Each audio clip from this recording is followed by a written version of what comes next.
Good morning everybody, and thank you very much for attending DIRC, and welcome to all of you for attending the international launch of the International Wheelchair Day, which is of course today, Thursday the 1st of March 2012.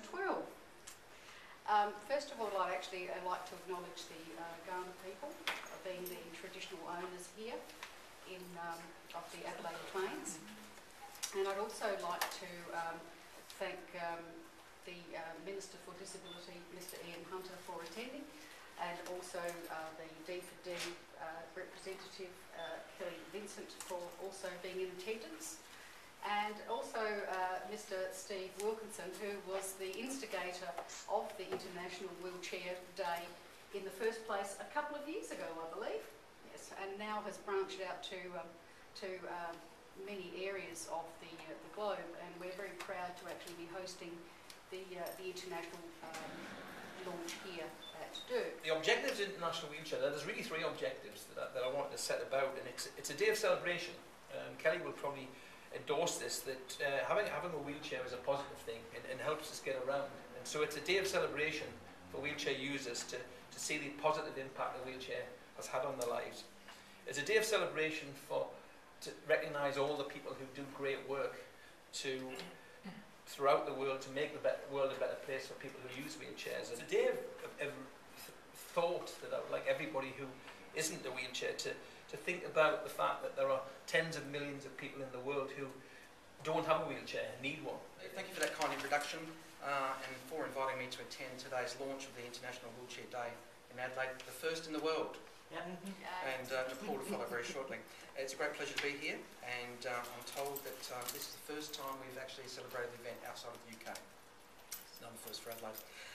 It's a great honour for South Australia, therefore, and this event certainly has the potential to increase awareness in the South Australian community, which of course will benefit people who are living with limited mobility. I hope I'm not giving away any secrets, because I think Steve hinted at it broadly, but I've heard there may be some suggestion of making Adelaide a launching pad for a national wheelchair awareness campaign, and I'd like to offer my support for that.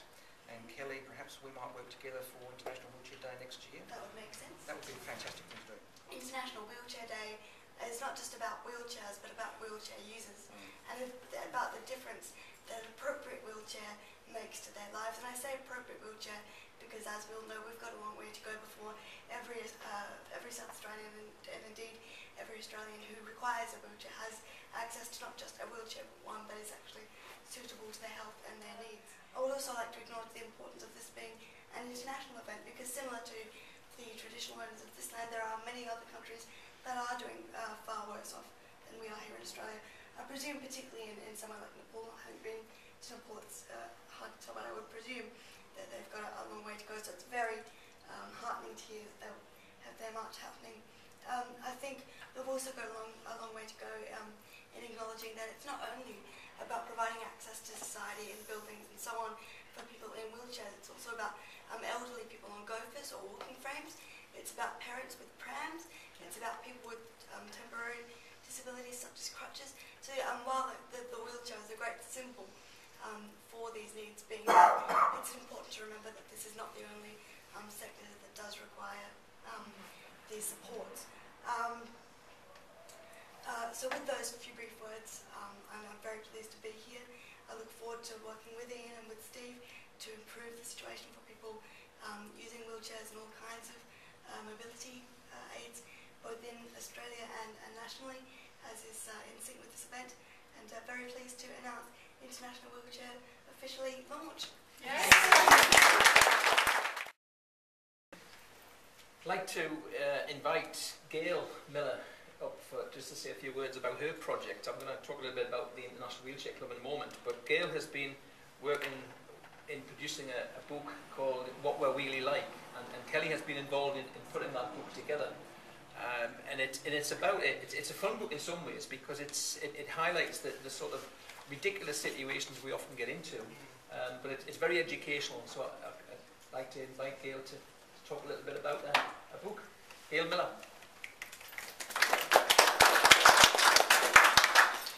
Hi. Last year I wrote this book, What We're Wheelie Like. It came out of an idea that's been in my head for a while, a very long time actually. Mum lost her leg in a car accident when she was 42 and walked with an artificial limb. And she liked to go to the Royal Adelaide show, but she couldn't walk that far, so I'd take her in a wheelchair. We'd get to the handicraft section and a miracle occurred. She'd hop out of her wheelchair and I'd sit down for a rest. And without exception, everybody treated me differently. They either got this far away from my face and spoke to me, or shouted at me like I couldn't hear, or spoke to me like a 2-year-old. When Mum came back and hopped back in the chair, we were walking along and I told her the way I'd been treated, and she said, "Oh yes, everybody treats me like I'm stupid when I'm in the wheelchair." So that's been lurking in my head for about 35 years. Mum had an operation, this is my mum over here.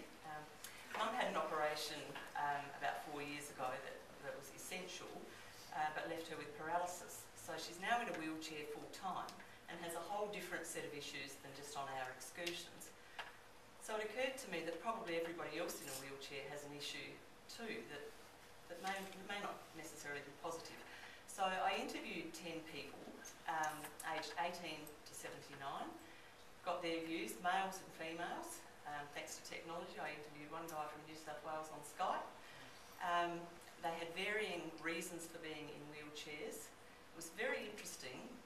None of the men that I interviewed had been badly treated, but all of the women had. So I thought that was an interesting situation. Anyway, I decided that if we're going to try and re-educate the population, you start with junior primaries. So I've put this book together with illustrations, dot points, very simple writing, and every page starts with a what-if scenario so that the people who are reading it can try and put themselves in the shoes of the person in a wheelchair. So what if children say to their mums, "What's wrong with them?" This usually happens in supermarkets. The mum usually says, "Shh, don't be rude." Yeah. Yeah. Now, how would you feel if that happened to you? Some people with a disability would rather explain why they're in a wheelchair or why they walk differently than have people talking behind their backs. Some people that I interviewed said, look, they'd actually be happy for people to come up and say, "Do you mind me asking why you're in a wheelchair?" Others said, "Well, I just tell them to mind their own business." So there were varying views, but they all agreed that it's not nice to spend your life with people talking about you. So my aim is to try and just raise awareness that people in wheelchairs are just like you and me. They like to wear nice clothes, they like to have fun, they laugh, like to go to the movies. So what we're really like is the book that I hope will start to change the paradigm. Thanks.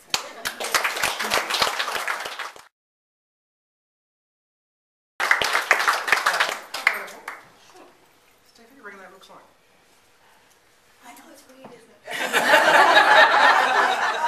I actually noticed it. I'm sorry. I'm just going to do a PS on that. Oh, okay. Thank you. I was going to It definitely isn't me.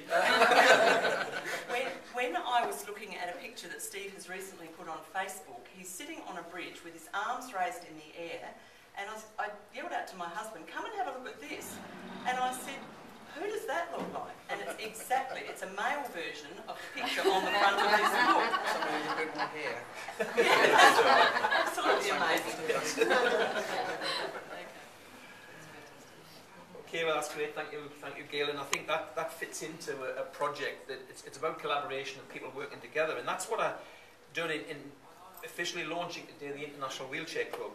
And it's my belief that if we're going to create the accessible world, the kind of world that Kelly talked about, and having people going out and the forced existence, the kind of thing that Ian said before, is if you have got a personalised budget that you're going to spend yourself, you're going to want to go out into the world, and we need to have a more accessible world. And the key to achieving that is collaboration amongst wheelchair users, their friends and families, and the people who work in the voluntary and professional sector that support people in wheelchairs. It's actually unclear how many wheelchair users there are in the world. There are various estimates done, and like Kelly says, that you've got to broaden it to including people who who use scooters, and I think they're called golfers, is that right, in this country? I don't know what that means, but we have a Gordon the gopher in the UK, but that's some sort of animal. But, but anyway, that's only a brand of one of the electric scooters, but so many people have picked it up. All right, fine. But the numbers growing. People are living longer, so the fact is that more and more people are going to have mobility issues as time goes on, and the wheelchair is a very powerful aid, as other things are, to helping you to get into the shopping or going to leisure attractions. And people are hiring them at the moment from shops to do that, so they don't really count in these stats. So the numbers are very big. I've heard the World Health Organisation suggest that there may be as many as 100 million people needing a wheelchair in the world, and it is in the outlying areas that Kelly touched on, of Australia and third world countries. A colleague of mine, Helen Edwards, who in fact is how I first started getting involved with activities in Australia, has been doing some work with Papua New Guinea, and they're providing wheelchairs into there. But it's more than just providing the wheelchair, and I think Kelly touched on this a little bit with this van that goes in. It's building an infrastructure around it. You cannot really just give a wheelchair on a charitable basis and say, there you are, get on with it, because people who... It's tragic to think that in some parts of the world people are actually crawling around that need a wheelchair, and they're coming to the foot of some steps and crawling into the building. It's no good giving them a wheelchair, because when they get the steps they'll not get in. So we need to have the whole thing built out. When that wheelchair breaks down, you've got to have somebody to go and fix it. Otherwise the life is worse. So what we have is a situation that often occurs, and I'm sure Kelly experiences, is that the first question you find when somebody tells you about a place to go is that, can I get through the door? It's a fundamental question. And there are lots of other questions that need answering. And the people who know the answers to those questions are other wheelchair users who have already got that experience. And that's what the International Wheelchair Club is about. I want to have millions of people all over the world joining this club and sharing their knowledge and experience with each other. And as a result of that, we'll get a more established consensus of opinion, and then if everybody then starts going to those places, the places that aren't accessible, we'll learn and know what's to do right. The International Wheelchair Club is a website, internationalwheelchairclub.com. It's free to join for anybody who goes on, and all we ask is to say who you are, where you live in the world. We don't want to know your street.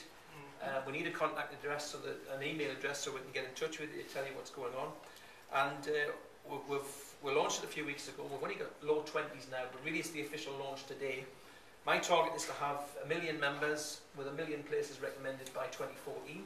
So we've got 2.5 years or just over to do that.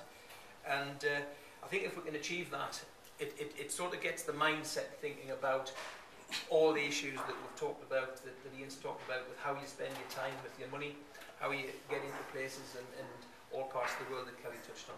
So that's all I want to say at the moment. And as Kelly announced the International Wheelchair Day officially opening, I also announced that International Wheelchair Club is also now officially open.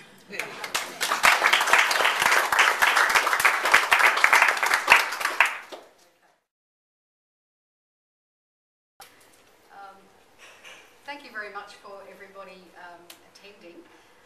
Thank you very much to our speakers as well. I look forward to not only working with Steve but also with Ian and Kelly to make some rather wonderful and devastating events for next year, given their shows. Thank you very much for attending again.